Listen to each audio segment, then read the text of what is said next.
recorded now. Okay,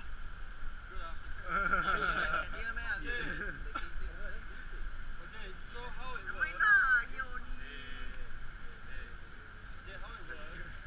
If you get shot, you return to your base. You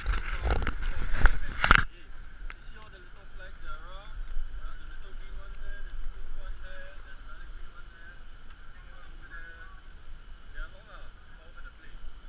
The objective for your team is to hold as many flags as possible. Do not move them. You have to hold it. So you have to stand over it or stand next to it. You have to hold it. If you get shot, go back. Okay? So objective is to push and hold ground. Any question? Yeah, it's running. Okay, loading. Hero 3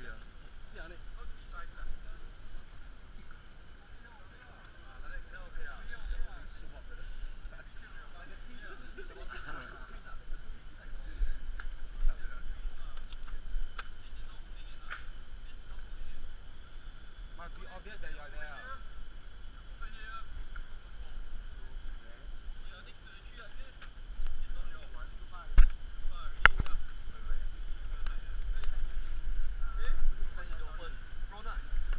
Yeah, you can lie down if you want. No, don't look at me like that. Blaster hits count. Return to base respawn. Any other questions? Okay. Can everyone pass me the red strap?